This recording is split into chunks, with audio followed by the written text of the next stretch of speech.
덮보도록 합시다. 15절 보면 악한 자여라고 나와요. 의인의 집을 엿보지 말며 그가 쉬는 처소를 헐지 말지니라. 근데 여기 이 구절은 참 독특한 게 왜냐하면 아버지가 악한 자에게 말을 붙이셨단 말이에요. 관심도 없으실 텐데 늘 우리에게 아버지가 말씀하시는데 악한 자여라고 하면서 의인의 집을 엿보지 말고 그가 쉬는 처소를 헐지 말지니라. 그래서 제가 이 말씀을 보면서 궁금해가지고 아니 아버지가 악한 자를 불러주기라도 하시나? 그래서 그 다 찾아봤는데 그 NIV 빼고는 다 악한 자라는 말을 구체적으로 명시를 해놨더라고요. 그러니까 부르신 게 맞는 것 같아. 악한 자야 의인의 집을 엿보지 말며 그가 쉬는 처소를 헐지 말지니라 라고 하는 말은 악한 자에게 그거 하지 마라는 말이 아니에요. 그런 뜻이 아니죠. 무슨 뜻이겠어요? 네가 의인의 집을 아무리 엿보고 네가 그가 쉬는 처소를 아무리 헐어도 소용없어. 소용없어 이 바보야 라고 하는 말이야. 왜? 그 다음 16절 왜 소용없는지가 나오거든. 대저 의인은 7번 넘어져도 다시 일어나려니와 악인은 너는 재앙으로 말미암아 엎드러질 것이거든 라고 하는 거예요. 의인이 7번 넘어지고 다시 일어난다라는 말이 무슨 뜻이에요? 아까 제가 다 말씀드렸습니다. 근데 한 가지 뜻이 더 있어요. 그게 뭐예요? 의인에 넘어지면은 꼭 기억하세요. 의인에 넘어지면은 반드시 끝이 있다라고 하는 거예요. 의인에 넘어지면은 반드시 끝이 있어요.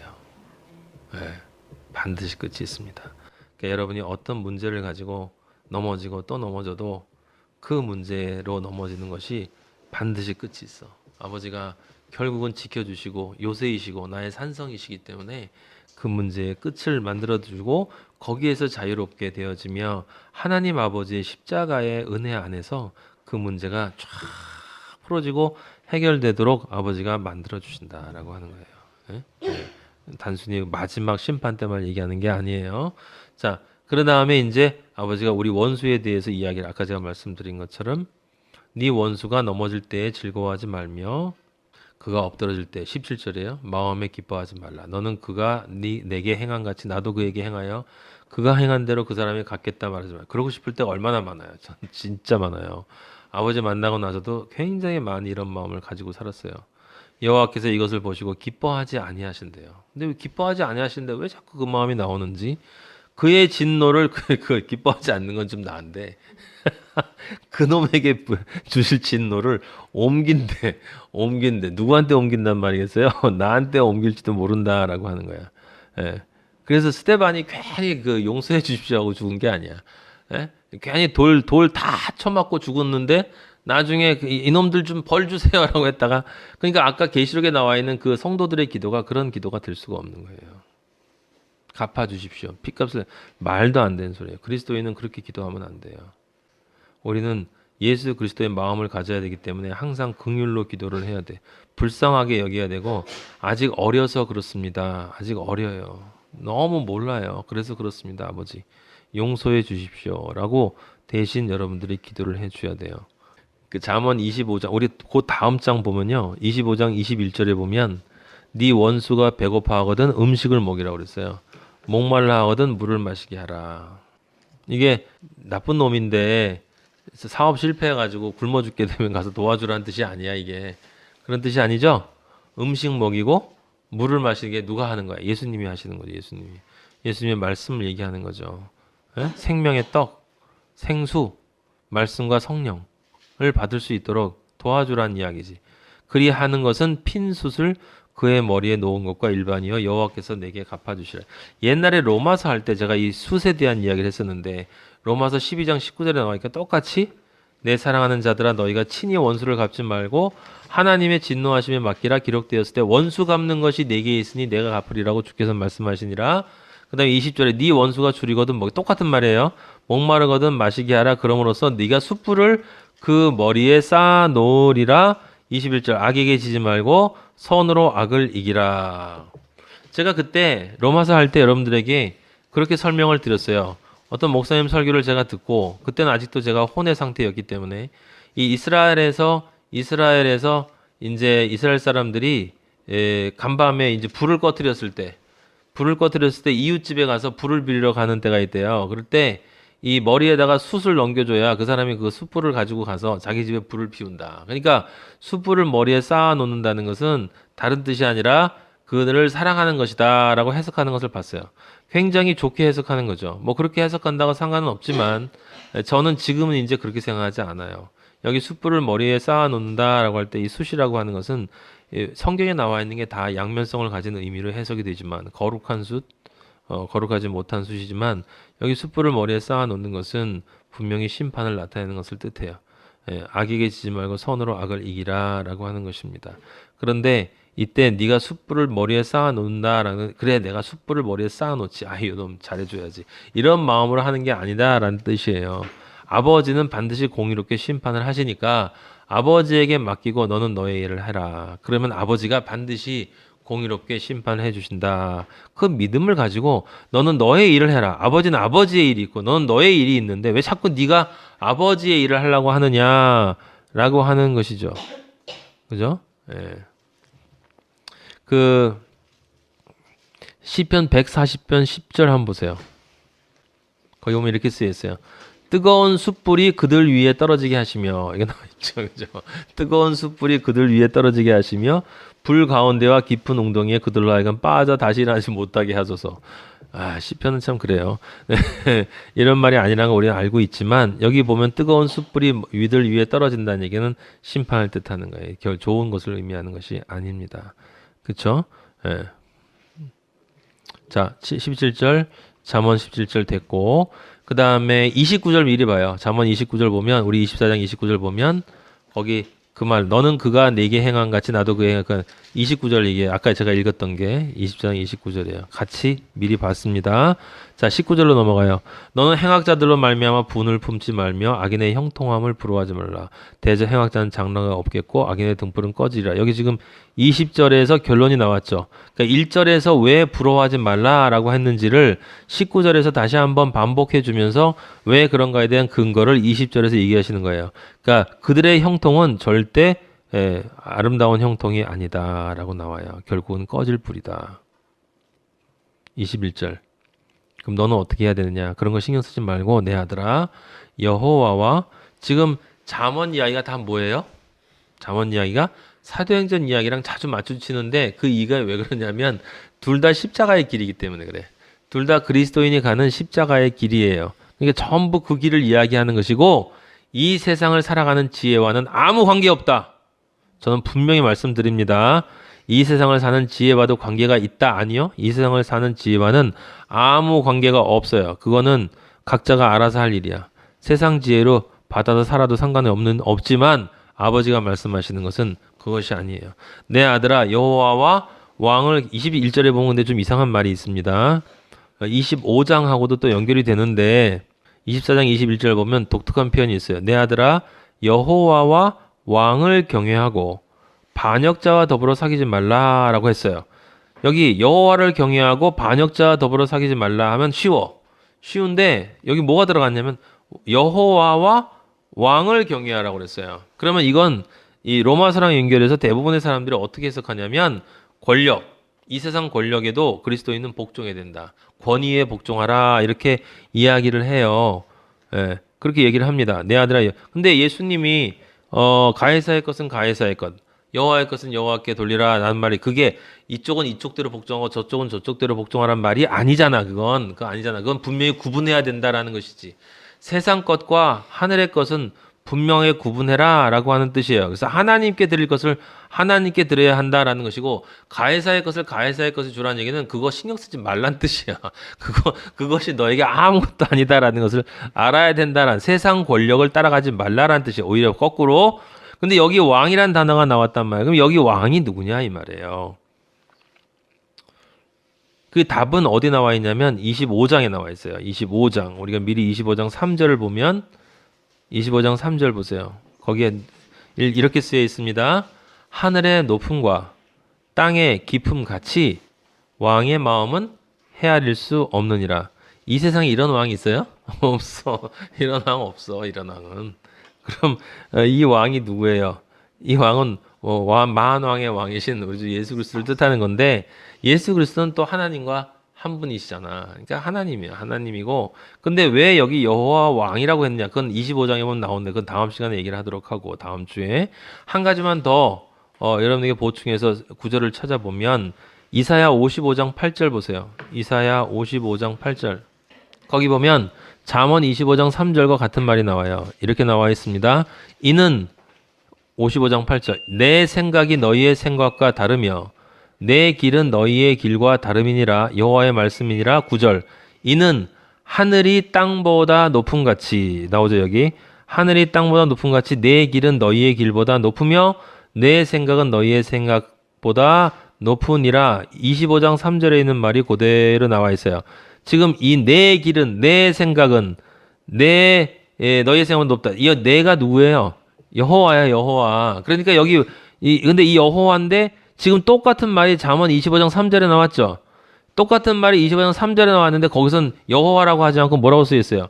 왕이라고 쓰여 있단 말이야. 왕이라고. 그러니까 실질적인 의미에선 여호와와 왕은 동일 존재. 우리 하나님을 나타내는 것이고 근데 25장에 넘어가면 여호와와 왕이 이 여호와와 예수 그리스도라고 하는 것을 이제 이야기해 주는 부분이 나와요. 사실은 이게 조금 까리까리한 거야. 그러니까 자꾸 사람들에게 무엇을 만들어 놓는 거냐면 함정을 만들어 놓는 거죠. 진짜 그리스도인이 아니면 자꾸 곁길로 빠지게 돼 있어.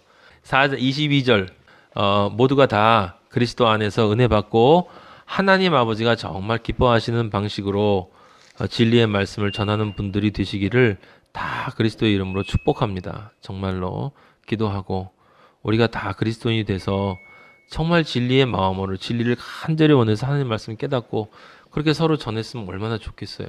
예. 인터넷에서 전하시는 분들 다 그런 분들 되시기를 축복합니다. 24장 22절 대저 그들의 재앙은 속히 임하리니 그 둘의 멸망을 누가 알랴. 여기 둘은 누구겠어요? 행악자와 반역자. 거기 20장 19절에 보면 행악자 나오고 21절에 보면 반역자가 나와 있어요. 예, 결국은 같은 존재예요. 누가 알아요? 하나님 아버지가 아시지. 우리도 알아, 우리도. 근데 불못이 어떤 것인지는 몰라. 제가 분명히 말씀드렸어요. 불못은 우리가 생각하는 그런 불이 아니다라는 것은 제가 말씀드렸습니다. 예, 그렇게 타는 곳이다. 그것이 아닐 가능성이 높죠. 왜요? 영적인 의미이기 때문에. 성경은 영적인 의미. 물론 몸도 타는 듯한 고통을 느끼겠지만 23절 이것도 지혜로운 자들의 말씀이라. 이것은 뭐냐면 24장 23절은 지금 그 밑에 것들에 대한 이야기예요. 자, 이제 이런 지혜도 또 받아라 라고 하는 거예요. 재판할 때 낯을 보아주는 것이 옳지 못하니라. 자, 이런 말이 나오면 참 헷갈리는 거죠. 재판할 때 낯을 보아주는 것이 이건 뭐예요? 요즘에 우리나라에서 판사들 검사들이 그렇죠 이렇게 서로 봐주고 하는 그런 틀림없이 그런 거 인용하면서 얘기를 할 거라고 여기 24장 23절을 설명하면서 그런 말과 아무 관계가 없어요. 무슨 말 관계인지 여러분 대충 느끼셨을 거야. 이제 악인에게 네가 옳다 하는 자는 백성에게 저주를 받을 것이요 국민에게 미움을 받으려니와. 이게 완전히 촛불 집회 얘기하는 것 같지 않습니까? 오직 그를 견책하는 자는 기쁨을 얻을 것이요 또 좋은 복을 받으리라. 영과 혼과 육이 서로 연결되어서 비슷하기 때문에 사실은 그렇게 얘기를 해도 대충 넘어갈 수가 있거든. 그러니까 그렇게 거짓으로 얘기하는 거예요. 재판은 누가 해요? 솔로몬이 해요. 재판은 무엇을 통해서요? 말씀을 통해서 하는 거야. 말씀. 그러면 우리가 재판을 하는 건 언제 재판해요? 우리가 진리의 말씀을 전할 때야. 전할 때. 진리의 말씀을 전할 때 낯을 보아준다라고 하는 건 무슨 뜻이겠어요? 인간적인 관점으로 성경 말씀을 해석을 해서 전하는 거야. 또는 인간적인 관점에서 저 사람에게 이 말씀을 전하면 너무 기분 나빠하거나 좀 심한 이야기 같다. 그래서 부드럽게 바꿔가지고 저도 그런 경우가 많이 있었는데, 예? 그래서 죄에 대해서 의에 대해서 심판에 대해서 분명히 전해야 되는데 그 진리를 전하면서 이리저리 꼬고 부드럽게 바꿔가지고 전혀 기분 나쁘지 않게 애매모호한 말로 전해서 그래도 당신은 참 아버지가 사랑하시는 훌륭하신 분입니다 라고 끝내면 안 된다 이 말이에요. 안 된다 이 말이에요. 그게 아까 에스겔서에서 얘기를 분명히 했었어요. 그게 24절에는 악인에게 네가 옳다 하는 자예요. 백성에게 저주를 받아. 이 백성은 누구겠어요? 택하신 백성. 예. 하나님의 자녀들에게는 저주받는 존재가 되는 거예요. 국민은 누구? 똑같은 존재예요. 우리 애들 그리스도인들로부터는 미움을 받아요. 세상 사람들로부터는 존경을 받지. 참 참 지혜로우시고 인격적으로 설교를 하신다고. 인격적으로 전하시고. 25장 오직 그를 견책하는 자는 기쁨을 얻을 것이요 또 좋은 복을 받으리라. 실제로 견책하는 자는 뭘 얻어요? 핍박을 얻어요. 핍박. 핍박을 얻어. 당신 그리스도인 아니라고 회개하라고 얘기하면 핍박을 받아요. 근데 여긴 기쁨을 얻을 것이요 좋은 복을 받아요. 그러니까 예수님 믿는 게요. 참 이게 정말 내 마음속에 온전하게 와닿지 않으면 그냥 뭐 그런 말이지 뭐 기쁨 얻겠지 뭐 나중에 천국 가면 기쁨 얻겠지 좋은 복 얻겠지 뭐 그래 뭐 그러고 그냥 넘어가는 거야. 예? 여러분 진리를 사사로이 풀면 안 돼요. 성경 말씀은 들으면 들을수록 늘 새로워져야 되는 거야. 우리가 제가 여러 번 여러분한테 얘기했어요. 저는 이 성경 말씀 중에 완전하게 아는 말씀이 하나도 없어요. 하나도 없어. 하나도 알아가는 말씀들이야. 다 알아가는 말씀들. 아버지가 열어주신 만큼. 그래서 같은 말씀을 또 읽으면 또 다른 말이 또 다른 의미가 생겨요. 예레미야서 28장 찾아보세요. 거기 두 선지자가 나와요. 예레미야와 하나냐. 하나냐라고 하는 선지자가 나오는데 지금 바벨론이 쳐들어올 때 유다의 바벨론이 쳐들어올 때 이 선지자가 두 부류가 있었는데 예레미야 혼자고 나머지는 다 한패거리였어요. 예레미야는 혼자였어요. 혼자. 그죠? 혼자였어. 하여튼 비슷한 말을 전하는 사람들이 많으면 대부분 다 가짜라고 생각하면 돼요. 그리고 혼자 다른 말을 전하는 사람은 진짜이거나 완전한 가짜. 완전한 가짜. 여기 지금 하나냐가 그 거짓 선지자들을 대변하는 거예요. 지금 바벨론이 쳐들어오는데 하나냐가 여호와 28장 1절에 성전에서 말해요. 뭐라고 하냐면 만군의 여호와 이스라엘의 하나님이 이같이 일러 말씀하시기를 성경의 뜻이 이런 말씀입니다. 라고 얘기하는 거예요. 내가 바벨론의 왕의 멍에를 꺾었느니라 라고 너희의 모든 고난과 환란이 다 사라질 것이다. 내가 바벨론의 왕 느부갓네살이 이곳에서 빼앗아 바벨론 옮겨간 여호와의 성전 모든 기구를 2년 안에 연도까지 딱 얘기해요. 2년 안에. 고수 같잖아요. 2년 안에. 확실해. 내가 장을 지져. 반드시 2년 안에 다시 돌아와. 다시 이곳으로 되돌려 오리라. 이렇게 얘기했죠. 예레미야가 아버지 말씀을 전했거든요. 뒤에 이 사람 어떻게 된다고 그랬냐면 1년 안에 죽는다 그랬어요. 그래서 2년 뒤에 못 보고 죽었어. 그래. 4절 보세요. 내가 또 유다의 왕 여호와에게만 여호니아와 바벨론이라는 유다 다 포로들도 데려올 거야. 이 선지자 예레미야가 뭐라고 그랬냐면 하나냐에게 말해요. 5절에 6절에 아멘. 여호와는 이같이 하옵소서. 여호와께서 네가 예언한 대로 하면 참 좋겠다 야. 너무 좋겠어. 나도 원해. 7절. 그러나 이 말을 잘 들어. 너. 8절. 나와 너 이전의 선지자들이 예로부터 많은 땅들과 큰 나라들에 대하여 전쟁과 재앙과 전염병을 예언했어. 평화를 예언한 선지자는 그 예언한 자의 말이 응한 후에야 그가 진실로 여호와께서 보내신 선지라 인정받게 되리라. 이게 무슨 말이에요? 정말 네가 옳다면 나중에 정말 그렇게 되고 나서야 네가 옳다는 말을 할 수가 있는 거야 라고 하는 거예요. 10절. 선지자 하나냐가 선지자 예레미야 여기 목에서 멍에를 빼앗아 꺾고 모든 백성 앞에서 얘기하기를 내가 2년 안에 모든 민족의 목에서 바벨론을 꺾어버리라 하셨느니라 하며 선지자 예레미야 자기 얘기를 가니라. 둘이서 갈라선 거예요. 갈라섰습니다.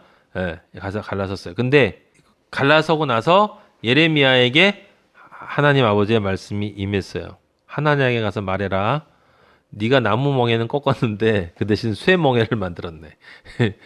하나님이 이같이 말하는데 내가 쇠 멍에로 이 모든 나라의 목에 메어 바벨론의 왕 느부갓네살을 섬기게 하였으니 그들이 그를 섬기리라. 무엇까지도 섬기라고 얘기하냐면 들짐승도 바벨론의 왕을 섬길 것이다. 느부갓네살을 아버지가 사랑하셨어요? 아니에요. 절대로 아니야. 그래서 이 세상에 있는 통치자들도 아버지가 사용하신다라는 걸 여러분이 기억하세요. 트럼프 같은 사람이 대표적인 사례야. 아버지가 지금 사용하는 사람이에요. 근데 그 사람이 그리스도인이기 때문도 아니고 그 사람을 아버지가 사랑해서도 아니야. 하지만 사용해요. 사용하는 이유는 이 땅에 있는 이 세상에 있는 그리스도인들 가운데 영혼을 아버지가 바꾸기를 원하는 사람들이 있기 때문에 그런 거예요. 도구로 사용되어지는 거예요. 바로나 이 느부갓네살처럼. 이 15절 보세요. 가서 얘기했어요. 하나님에게 뭐라고 그랬냐면 너 보내지 않았는데 하나님이 네가 거짓말을 믿게 만들었어. 정말 멋있지 않습니까? 예. 지금 이 말은 성경 말씀에 근거해서 우리는 해야 돼요. 아버지가 말씀을 통해서 모든 말씀을 다 주셨기 때문에 여기 성경 66권 안에 지금 어디 가서 골방에 들어가가지고 아버지 제가 맞아요? 틀려요? 물어보고 가서 틀리대라고 가서 얘기하는 건 있을 수 있는 일이지만 아버지는 신이시니까. 하지만 아버지는 모든 말씀을 주셨기 때문에 성경 말씀을 정확히 해석을 하면 아니라는 걸 알 수 있어요. 근데 16절 같은 경우는 아버지의 말씀을 받아야 되겠죠. 그렇죠? 네가 금년에 죽으리라. 이거는 성경 말씀을 보고 얘기할 수가 없는 거예요. 반드시 네가 죽으리라라는 말을 할 수 있겠죠. 예? 선지자 하나냐가 그의 7째 달에 죽었어요. 지금 성경에 나오는 대표적인 사례예요. 거짓 선지자와 제대로 된 선지자. 지금 잠언에 나와 있는 것처럼 그렇게 하면 안 돼라고 재판할 때 낫을 보아준 놈이 누구였어요? 하나냐였다니까. 재판할 때 낫을 보아줬단 말이에요.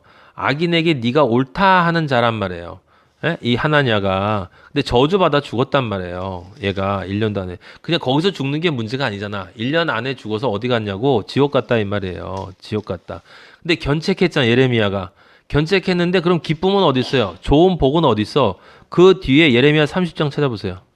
거기 보면 3절에서부터 포로를 다시 돌아오게 하겠다 라는 말이 나와요. 8절에 보세요. 만군의 여호와의 말씀이라 그날에 내가 너의 목에서 그 멍에를 꺾어버리며 너의 포박을 끊으리니 다시는 이방인을 섬기지 않으리라. 이렇게 이야기를 해서 이스라엘 민족이 지금 돌아왔다. 지금 예레미야 30장 3절이 지금 이스라엘 민족이 저기 2차 대전 끝나고 다시 돌아와서 거기 시온에 이스라엘 나라 세우고 그다음에 거기서 영원히 이제 패하지 않고 잘 살고 거기에 이제 성전이 세워지고 하나님이 그쪽에 임하신다라고 이렇게 이야기를 하는 근거로 사용되는 구절이 이런 구절들이에요, 여러분. 이런 구절들.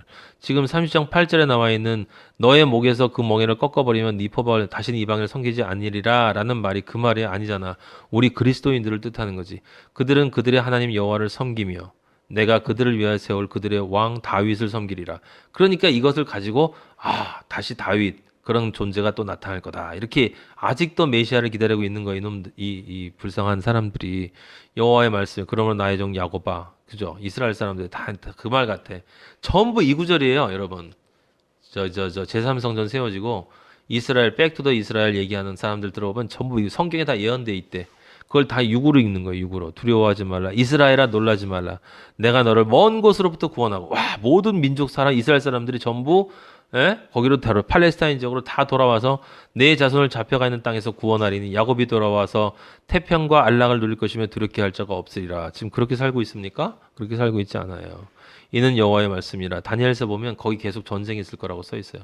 여호와의 말씀이라. 내가 너와 함께 있어 너를 구원할 것이라. 너를 흩었던 그 모든 이방을 내가 멸망시키리라. 그럴지라도 너만은 멸망시키지 아니하리라. 언제? 마지막 심판 때. 마지막 심판 때. 그 얘기를 하는 거예요. 지금 전부 그 얘기예요. 나중에 여러분 집에 가셔서 22절 하나만 읽어봐요. 30장 22절. 뭐라고 쓰세요? 결론이. 너희는 내 백성이 되겠고 나는 너희들의 하나님이 되리라. 누가? 이스라엘 민족이? 아니, 말 같지도 않은 소리 하고 있어요. 돌들로도 아브라함의 후손을 만들 수 있다고 했어. 하나님 아버지가. 그렇게 얘기를 해줘도 못 알아들어요. 참 신기하지. 정말 기적이에요. 기적. 우리가 예수님을 믿는 것도 기적이고 그렇게 얘기해줘도 못 알아먹는 것도 기적이야. 참 신비야, 신비.